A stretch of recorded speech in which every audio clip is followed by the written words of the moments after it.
بدعة وكل بدعة ضلالة وكل ضلالة في النار. فقد قال الله تبارك وتعالى في كلامه المجيد: أعوذ بالله من الشيطان الرجيم. إنما المؤمنون الذين إذا ذكر الله وجلت قلوبهم وإذا تليت عليهم آياته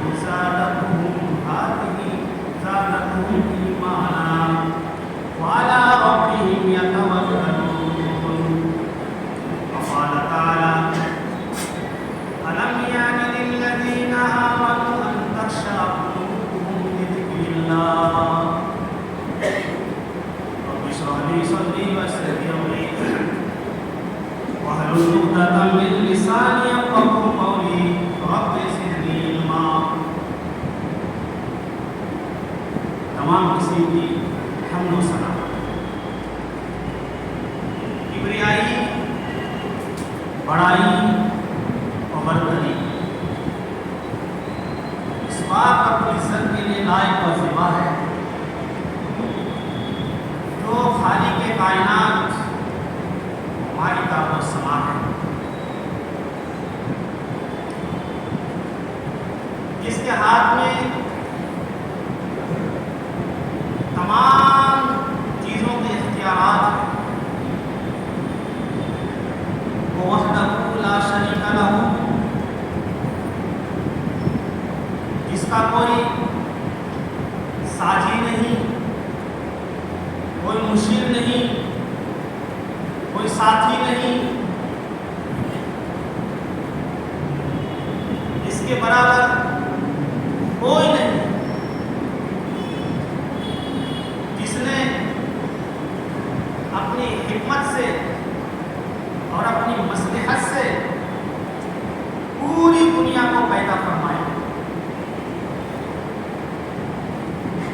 وہ وحدہ لا شریک لہ، واحد الشان ذات، جس کی جتنی ہی تعریفیں کی جائے کم ہے. اسی کے لیے اچھے اچھے نام ہیں، اسماء الحسنی، صفات العلیٰ، اچھے اور بہت ہی خوبصورت کلمات، عمدہ جملے، جتنی ہی تعریفوں کے الفاظ ہیں، القاب ہیں، صرف اور صرف اسی کے لیے لائق و زیبا ہے، اسی کے لیے سزاوار ہے. اس بات رب العزت نے ہمیں پیدا فرمایا اور پیدا فرمانے کے بعد اشرف المخلوقات کے لقب سے نوازا. صرف اشرف المخلوقات ہی نہیں بنایا، بلکہ ہر زمانے میں، ہر دور میں، ہر مرحلے میں ہماری رشد و ہدایت کے لیے، ہماری رہنمائی کے لیے، ہماری خیر و خدائی کے لیے، ہماری نجات کے لیے بہت سارے پیغمبر، نبی، رسول بھیجے. ہزار ہزار درود و سلام نازل ہو اس ہست اقدس مقدس و مطہرہ مبارکہ پر جن کا نام گرامی احمد مصطفیٰ محمد رسول اللہ صلی اللہ علیہ وسلم. میرے پیارے ساتھی، آج جمعے کا دن ہے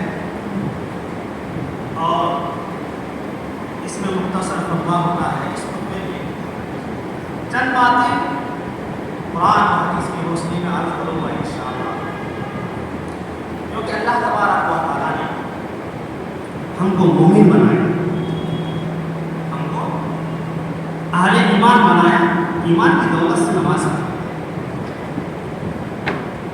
مومن بننے کے لیے صرف اتنا ہی کافی نہیں ہے کہ مومنانہ نام رکھ لیا جائے، صرف اتنا ہی کافی نہیں ہے کہ اپنے وضاحت کو مومنانہ بنا لیا جائے.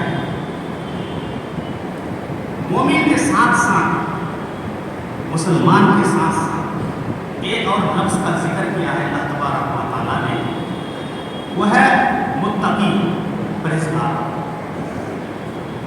جہاں کہیں بھی آپ دیکھیں، کہیں پر بھی دیکھیں، مسلمان مومن کے ساتھ ساتھ ایک لفظ کا ذکر ہوا ہے، تقویٰ، اور اسی کی بنیاد پر جنت اور جہنم کا فیصلہ۔ پہلے تو یہ ہے کہ واقعی اگر ہم مومن ہیں تو مومنین کی کوالٹی کیا ہونی چاہیے، مومنین کی خصوصیات کیا ہونی چاہیے، مومنین کی صفات کیا ہونی چاہیے۔ میرے پیارے ساتھیوں، مومنین کی صفات وہ ہے کہ اللہ تبارک و تعالیٰ کے حکم کے سامنے، اللہ کے ذکر کے سامنے، قرآن کریم کی آیات کی تلاوت کے وقت مومنین کے دل پگھل جائے، نرم ہو جائے، زندگی میں تبدیلی پیدا ہو جائے، ہمارے قلوب بدل جائے اور ایمان اس قدر مکمل ہو جائے، اس قدر مکمل ہو جائے، پھر دنیا کی تمام معصیت اور دنیا کی تمام خطایات اور تمام گناہ ہم سے چھوٹ جائے اور اللہ نے جو بتایا اسی پر ہم عمل کرتے ہیں۔ اپنے دلوں میں اگر خشیت پیدا نہیں ہو رہی ہے، ہمارے دل اگر نہیں پگھل رہے ہیں، تو آپ سمجھ لیجیے کہ ہم مکمل مومن نہیں ہیں۔ میرے پیارے ساتھی، اللہ تبارک و تعالیٰ کا تو وہ نام ہے، اس کا نام سن کر، اس کا ذکر سن کر پہاڑ بھی ریزہ ریزہ ہو جائے، زمین بھی پگھل جائے، چاند کے دو ٹکڑے ہو جائے، سورج تھم جائے، فرشتے کشی کھا کر کے گر پڑے، مردے بھی زندہ ہو جائیں، لیکن آج ہم کو کیا ہو گیا؟ آج ہم کو کیا ہو گیا کہ ہمارے دل نہیں پگھل رہے، ہمارے دل نرم نہیں ہو رہے، ہمارے دلوں کے اندر خشیت طاری نہیں ہو رہی ہے۔ جس طرح ہم پہلے تھے اسی طریقے پر، اسی نہج پر اب بھی ہم ڈٹے ہوئے ہیں۔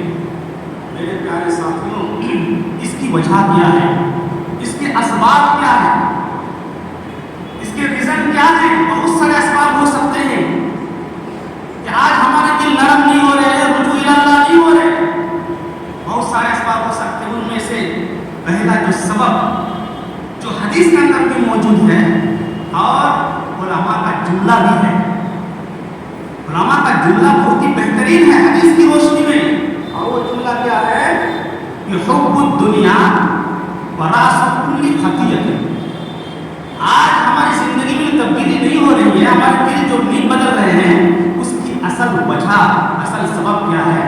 دنیا کی محبت تمام برائیوں اور تمام نافرمانیوں کی جڑ ہے۔ دل کی جو سختی ہے، اس سختی کا سبب کیا ہے؟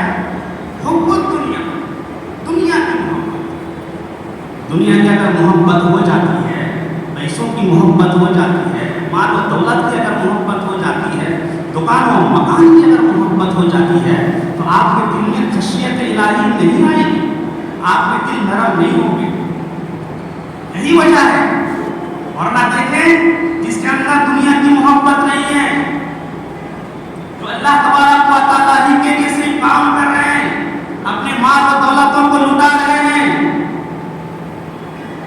وہ آدمی خوش مزاج ہوگا، وہ آدمی شریف ہوگا، اس کے اندر صلہ رحمی ہوگی، اس کے اندر ادب ہوگا، اس کے اندر اخلاق ہوگا، اس کے اندر کردار ہوگا، ایک دوسرے کا دکھ درد سمجھنے کا جذبہ پیدا ہوگا۔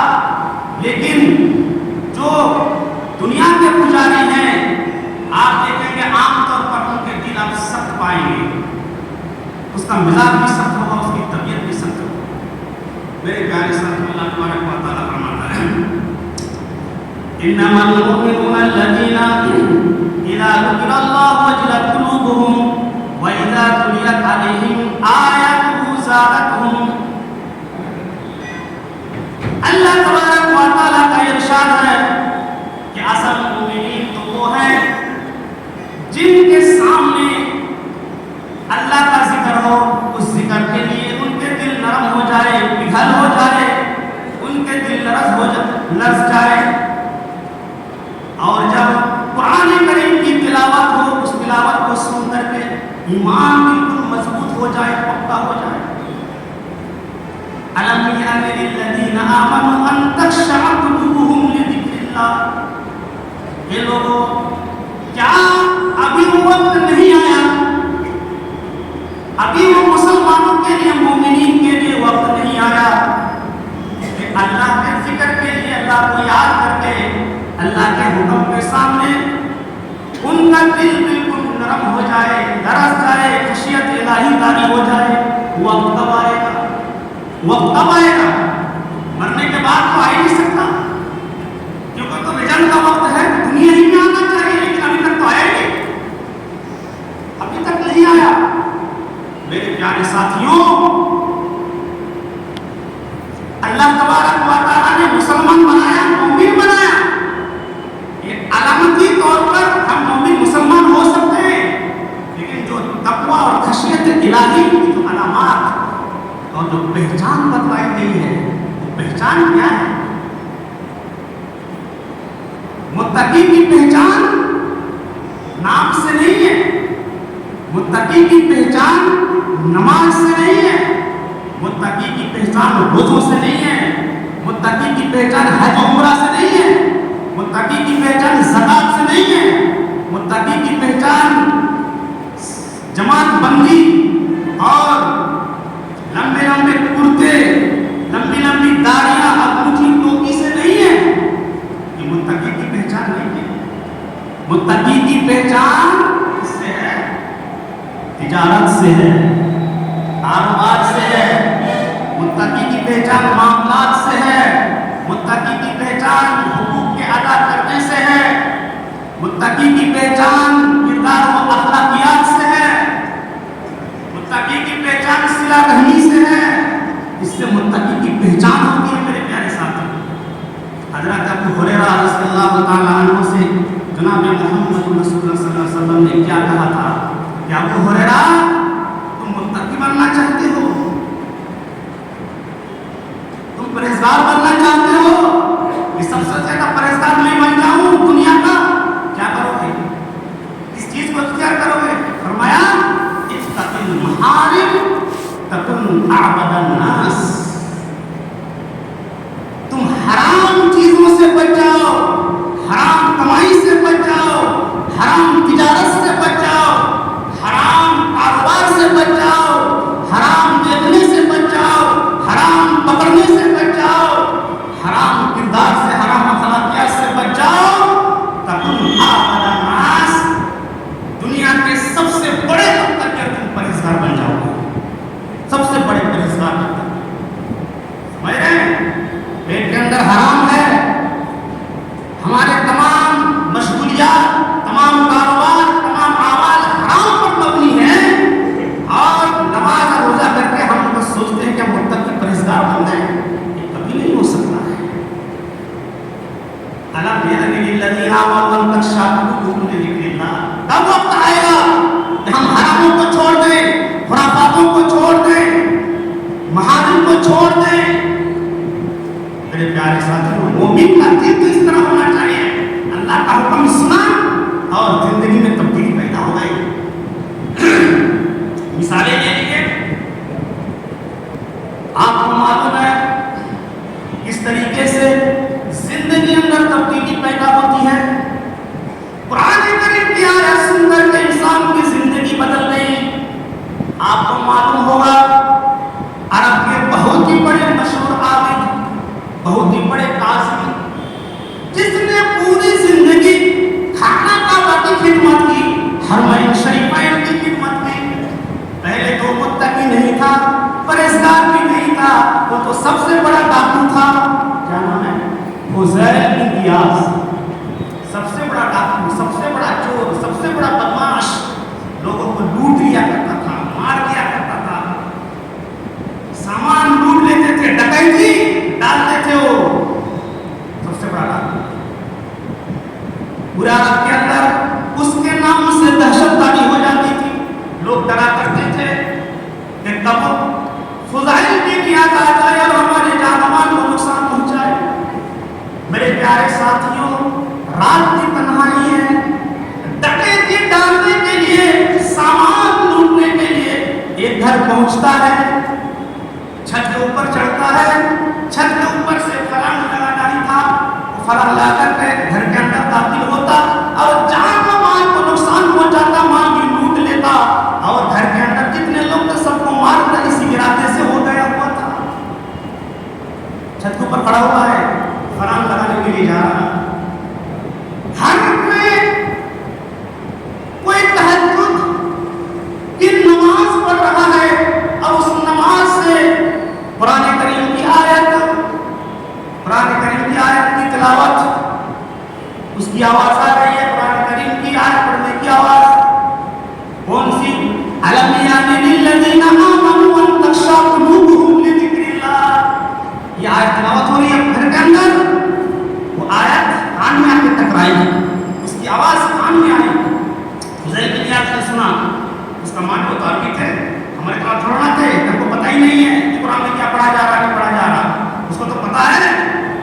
الم یعن للذین, کیا مطلب اس کا؟ کان میں آواز آئی, الم یعن للذین آمنوا ان تخشع قلوبهم لذکر اللہ. اے لوگو, اے مومنو, وہ اب کیا بھی نہیں آیا کہ اللہ کے نام کے آگے تم سر تسلیم خم کر دو, اپنے دل میں تبدیلی پیدا کرو, تمہارے دل نرم ہو جائے, خشیت الہی تمہارے اندر پیدا ہو جائے. کیا یہ مومن وہ اب بھی کیا نہیں آیا ہے؟ یہ جیسی آیت آئی کان میں, سر نہاں آسمان کی طرف, یا اللہ میں نے تو پوری زندگی میں فرمانی میں گزار دی, یا اللہ تو کہہ رہا ہے کہ وقت کب آئے گا, ہاں وقت اب آ چکا ہے, اب میں یہ کام نہیں کروں گا, یا اللہ تیرے لیے میں اس کام کو چھوڑتا ہوں, اس آیت سے آگے نہیں بڑھوں گا. فوراً وہ واپس ہوتا ہے, چھت سے اترتا ہے اور کسی بیابان جنگل میں جا کر کے, کھنڈر میں جا کر کے بیٹھ جاتا ہے, سوچنے پر مجبور ہو جاتا ہے. رات کی تنہائی ہے, قافلہ گزر رہا ہے کھنڈر کے پاس سے, بارش ہونے لگی, قافلہ رکا اسی کھنڈر کے پاس. ان کو پتہ ہی نہیں ہے کہ دار میں فضل بن ایاس چھپا ہوا ہے.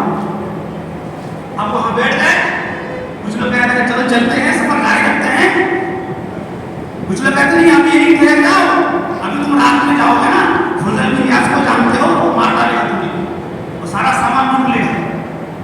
وہاں پر کی دہشت ہے قافلہ کے اندر, فضل بن ایاس کی دہشت ہے.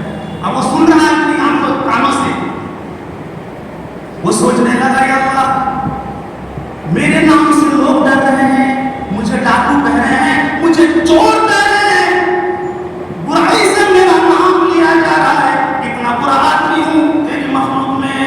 یا اللہ میں آج سے توبہ کرتا ہوں, کبھی بھی ڈکیتی نہیں کروں گا, نافرمانی نہیں کروں گا. یا اللہ اس آیت نے میری زندگی کو بدل دیا ہے, اب میں سچی توبہ کرتا ہوں. لیکن یا اللہ تین دعائیں میری قبول فرما دے, یا اللہ میری تین دعائیں قبول فرما لے. پہلی دعا یہ کی, یا الہ العالمین, جب میں مروں تو مجھے جہنم سے نجات دے دینا اور جنت میں داخل کر دینا. دوسری دعا یہ کی, یا اللہ جب تک میں زندہ رہوں کھانا کعبہ حرمین شریفین کی خدمت مجھے عطا فرما دینا, کہ پوری زندگی میں کھانا کعبہ کی خدمت کرتا ہوا میں گزاروں. دوسری دعا. تیسری دعا یہ تھی, یا اللہ میرا ایک لڑکا ہے وہ بھی نافرمان ہے, یا الہ العالمین اسے بھی تو پرہیزگار بنا دے, متقی بنا دے, تقویٰ بنا دے. تین دعائیں کی, وہیں سے اوپر تک گھر پہنچا. اس کا اثر دیکھو, گھر جب پہنچا تو اس کا جو لڑکا تھا ایک رات کی تنہائی میں, ان کے پہنچنے سے پہلے ہی تہجد میں اللہ کے سامنے سجدہ میں گرا پڑا ہوتا ہے.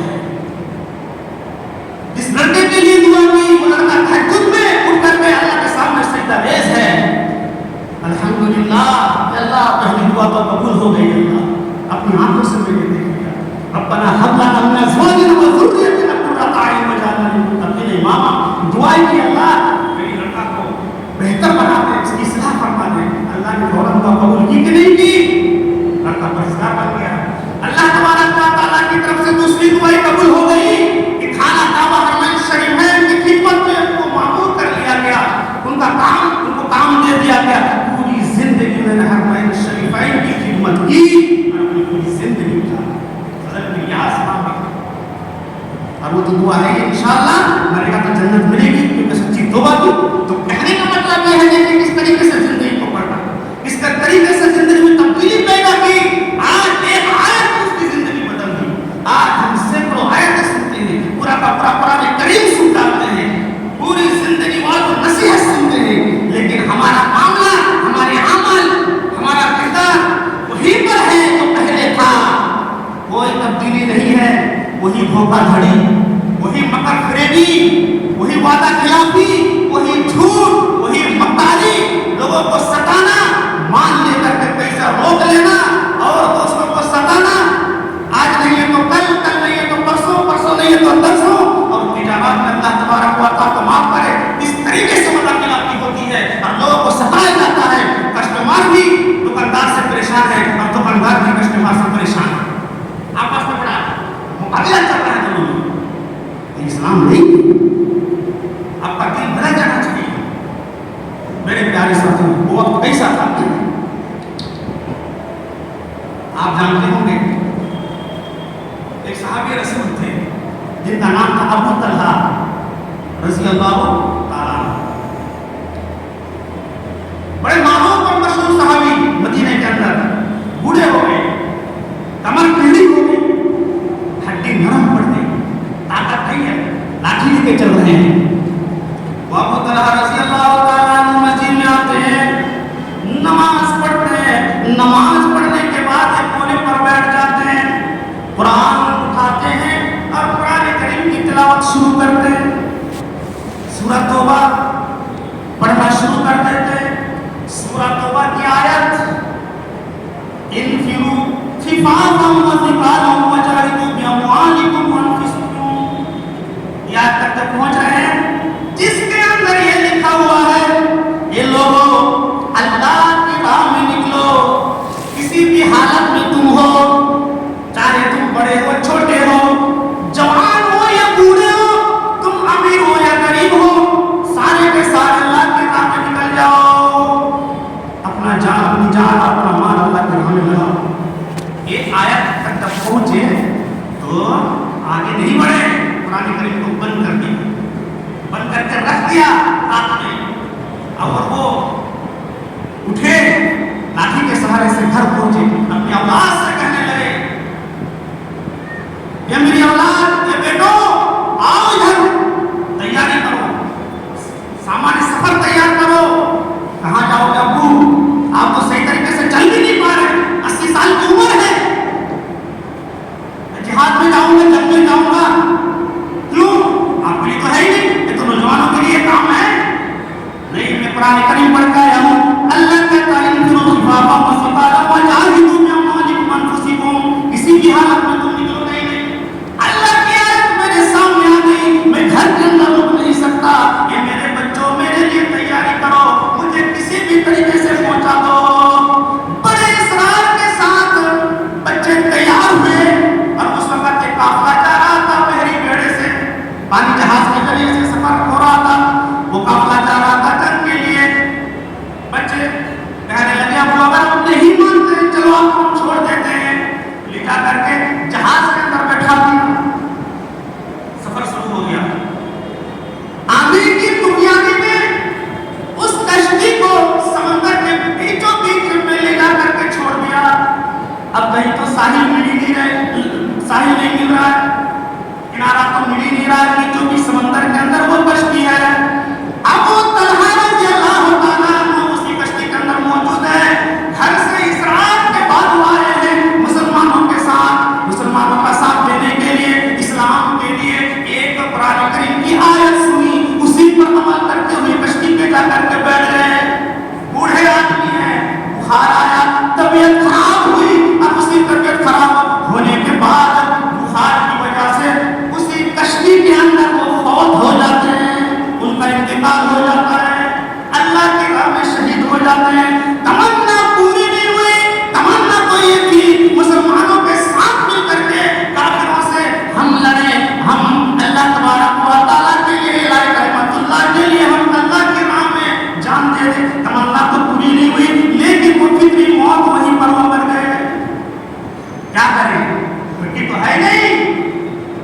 ہیں کشتی، لوگوں نے انتظار کیا چلو ساحل آ جائے گا، ان کو مٹی دے دیں گے قبر میں ڈال دیں گے، لیکن آ جائے گی۔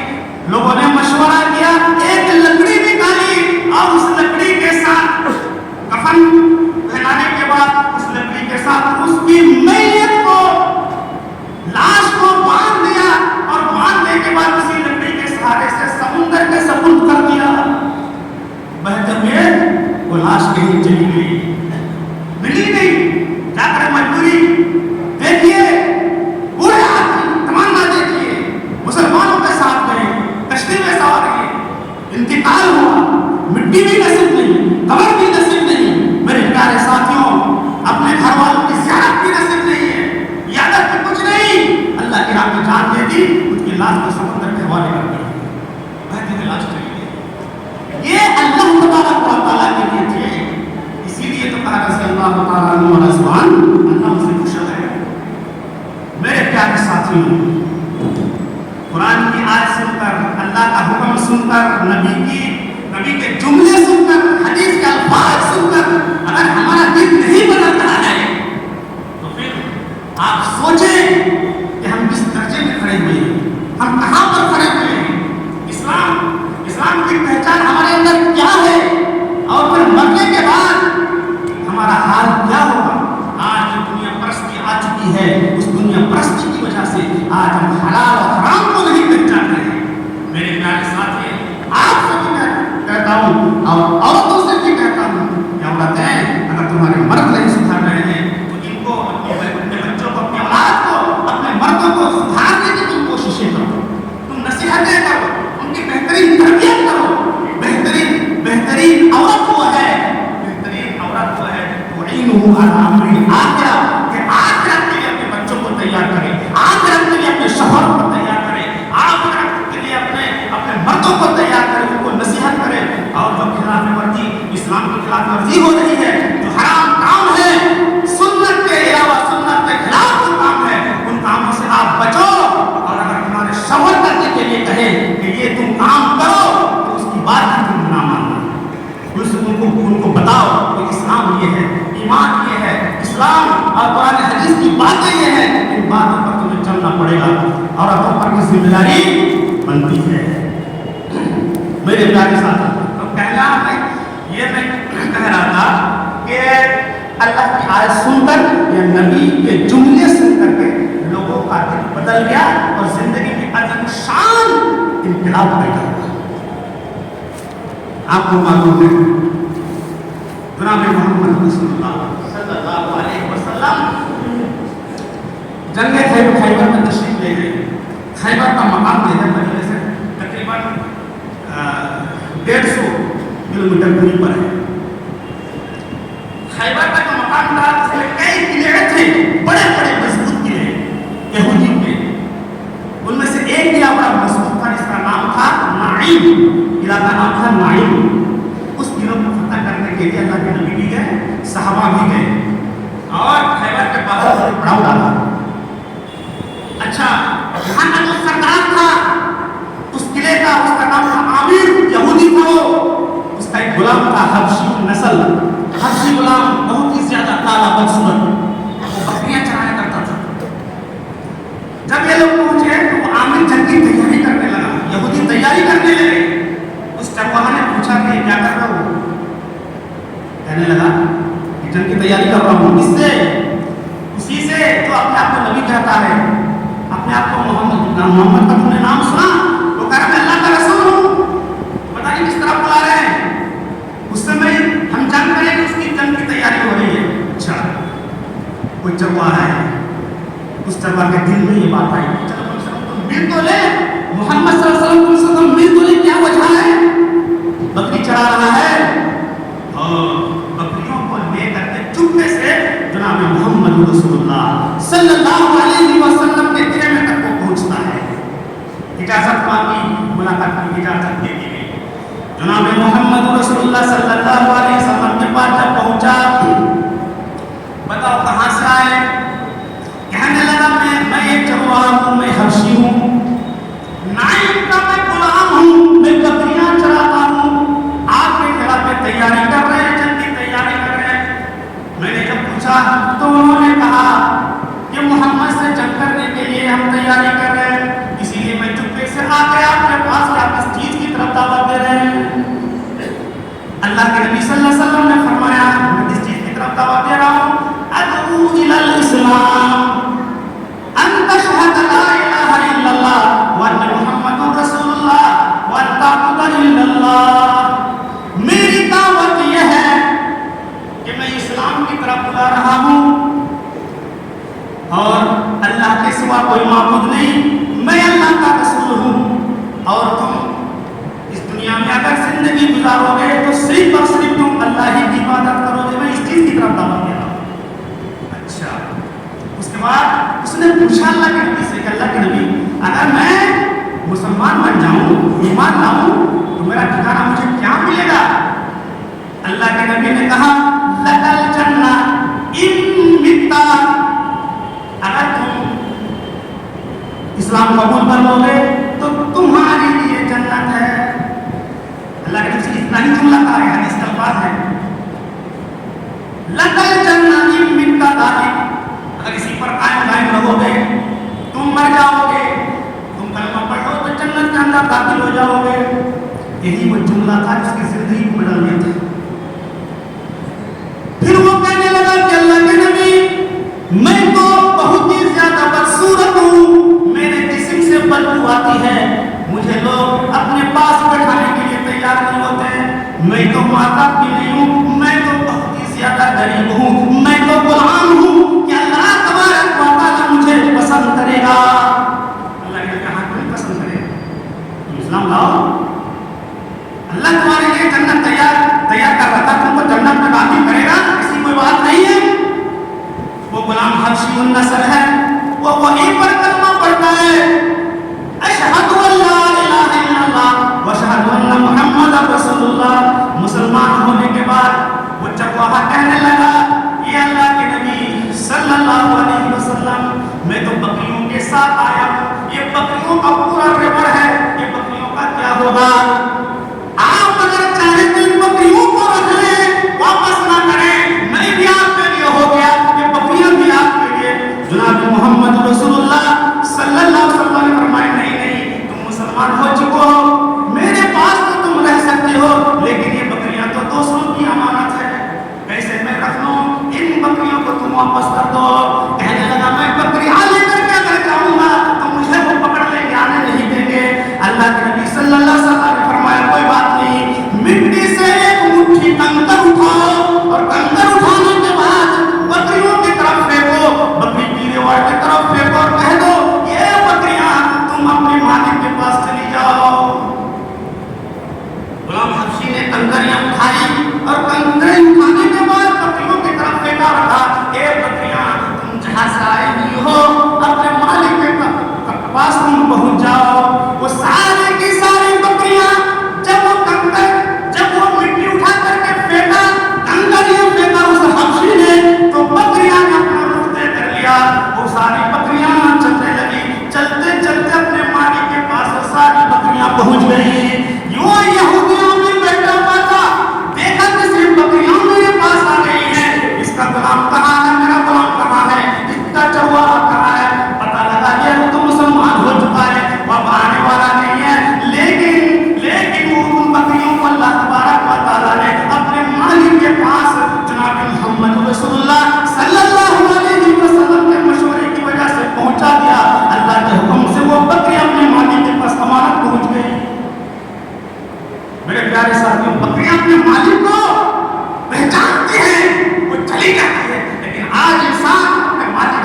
اللہ تعالیٰ میرے جسم سے بدبو آتی ہے، لوگ اپنے پاس نہیں بیٹھتے ہیں، دور بھگاتے ہیں، میرے جسم سے بدبو پھیلتی ہے کہ اللہ تبارک و تعالیٰ مجھے جنت میں داخل کر دے گا۔ ابھی تو یہ کہہ رہا تھا، لیکن ابھی ان کی لاش پڑی ہوئی ہے، میں اپنی آنکھوں سے دیکھ رہا ہوں۔ لقد رأيت عند رأسه اثنتين من الحور العين لا يصلي لله سجدة قط۔